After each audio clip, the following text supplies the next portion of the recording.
Usted me decía, por ejemplo, que hace algún tiempo lograron disminuir los secuestros, ¿no? Erradicar más bien los secuestros. Yo recuerdo muy bien cuando se dio ese esfuerzo, que incluso hubo una participación muy directa de la empresa privada en nuestro país, un apoyo directo y decidido de la empresa privada en nuestro país. Correcto. Y se erradicó los secuestros en ese momento. Ahora aparentemente han subido los secuestros. Bueno, según las cifras mismas han subido los secuestros. No solo reaparecieron y volvieron los secuestros, sino que aumentaron los secuestros. Ahí es donde tiene la duda la gente, si se sabía realmente cómo operan los secuestradores, si se les tenía la medida, por decirlo de esa manera. Entonces, ¿qué falló de ese tiempo para acá? ¿Por qué reaparecen y por qué es tan difícil ahora enfrentar el tema de los secuestros? Bueno, ahí yo quisiera decirle algo. Tendríamos que ver si el modus operandi es el mismo de la época anterior, en primer lugar.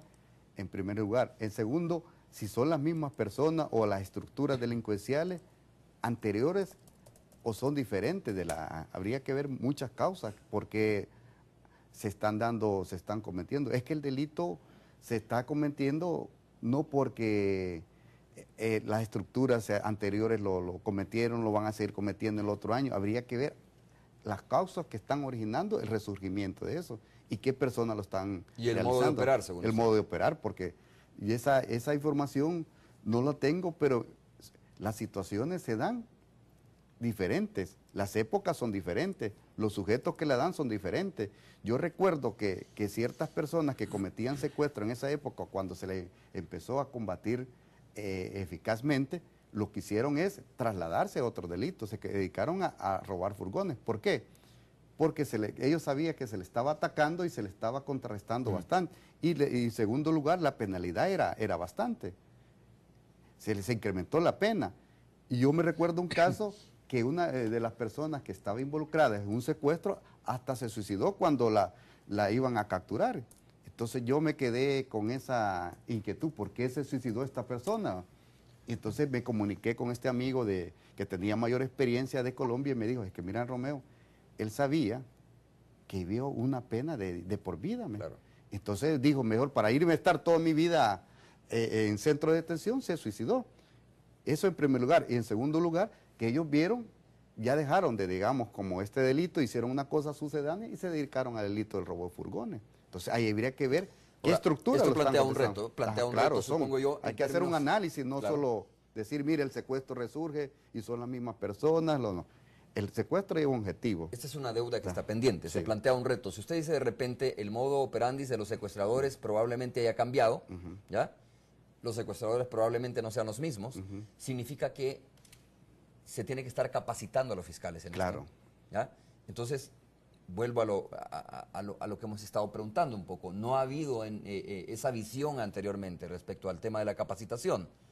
O simple y sencillamente, no sé si a discreción hay fiscales muy capacitados, pero se les traslada a otra área, como probablemente puede suceder en la misma Policía Nacional Civil, ¿no? Que entiendo que ha habido un gran esfuerzo, un buen esfuerzo de capacitar a investigadores, pero de repente esos investigadores no están en el área de investigación y se les ha trasladado a otras áreas de la Policía Nacional Civil para la cual no han sido preparados. Esto ha sido probablemente una falla que se ha venido sosteniendo, que se ha venido arrastrando y que no ha querido enfrentar a la Fiscalía. No, lo que sucede es que también hay delitos que cuando ya se disminuyen, las personas se dedican a investigar otro delito.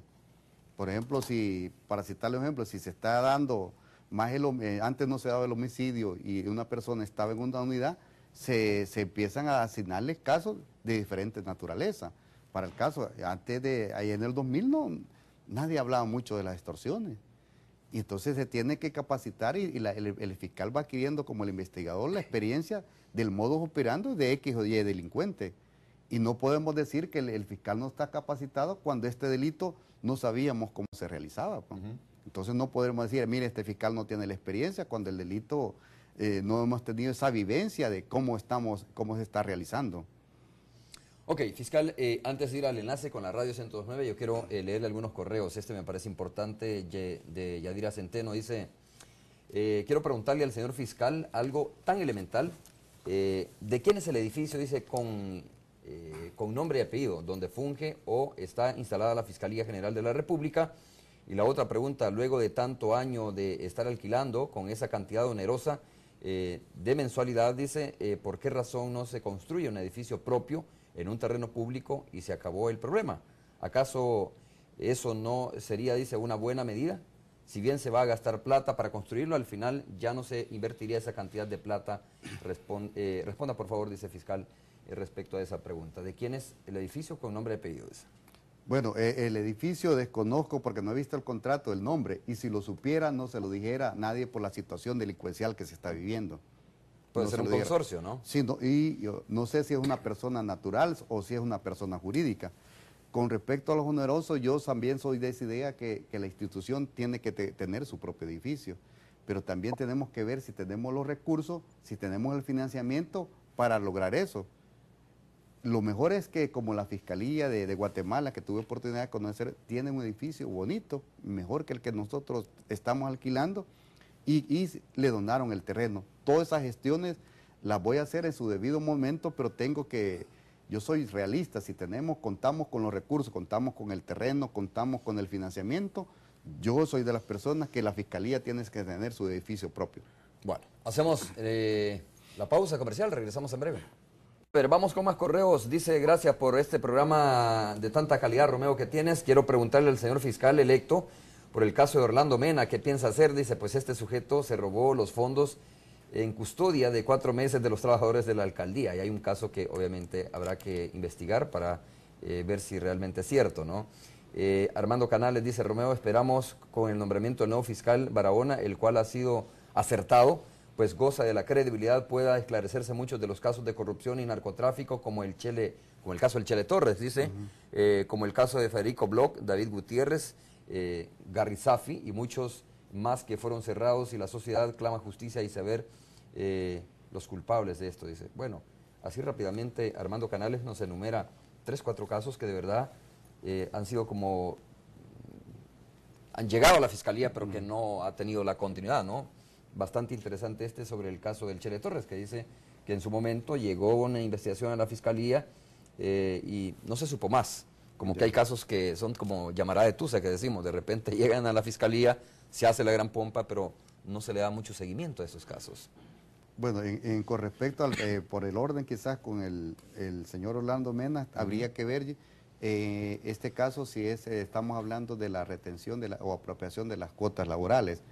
Yo pediría informe en qué estatus se mantiene este caso. De los demás casos del Chele Torres, no sé, el tercero, yo averiguaría cuál es el estatus. Es parte de la información que me tienen que dar y en qué fase de la investigación en sede fiscal se encuentra. No podía adelantar porque esa información no la tengo, pero sí... Habla del caso de Federico Bloch. Federico Bloch. Dice David Gutiérrez, Garry Safi. Yo entiendo que el caso de Federico Bloch tuvo una respuesta judicial. Hay personas condenadas, ¿no? Sí.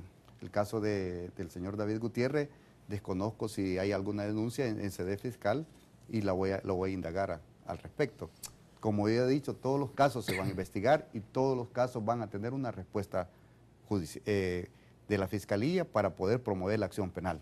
Ok, dice Gerson Calderón, dice, buen día Romeo y a tu invitado, sin temor a equivocarme, este señor Romeo Barahona, fiscal general de la República, sí responderá por intereses de la derecha. Dice, veremos qué hace con el caso del Ministerio de Obras Públicas y el robo del mismo, veremos qué hace con el tema de los jesuitas, veremos qué hace con tantos casos de corrupción. Y si me equivoco, iré personalmente a pedirle, a rendirle mi admiración y disculpas. Pues como pueblo necesitamos acciones y no palabras, dice este correo de Gerson Calderón que nos escribe esta mañana. Sí, yo como les he dicho, yo voy a investigar todo lo que sea delito. Muchas veces a la Fiscalía se le quieren atribuir otras competencias y otras situaciones que no tenemos darle respuesta. En muchas entrevistas al fiscal le están pidiendo cosas, pero lo que tenga la certeza la gente que todo lo que sea delito y todo lo que tengamos sobre los elementos suficientes lo vamos a judicializar y vamos a procesar a la gente que se vea involucrada. Entonces, yo considero que mucha gente se está prejuiciando sobre mi persona. Claro, y yo digo que es normal, pues, porque no me conocen. Simple y sencillamente no me conocen. Esta es consecuencia de la credibilidad que ha perdido la Fiscalía General de la República en manos de otras personas, ¿no? Obviamente, supongo yo que es parte de eso realmente. Y cuando yo digo que debemos generar la confianza en la institución, yo le he dicho, es que la gente tiene que confiar en las instituciones. Y yo lo he dicho que otras veces en otras entrevistas, que se debe generar en este país. Se generó una cultura de respeto, una cultura de paz, pero se tiene que generar una cultura de respeto a la ley. Y toda aquella persona que con base al principio de legalidad viola alguna disposición que la ley tipifica en forma inequívoca como delito, tiene que ser investigada. Simple y sencillamente que sea responsable.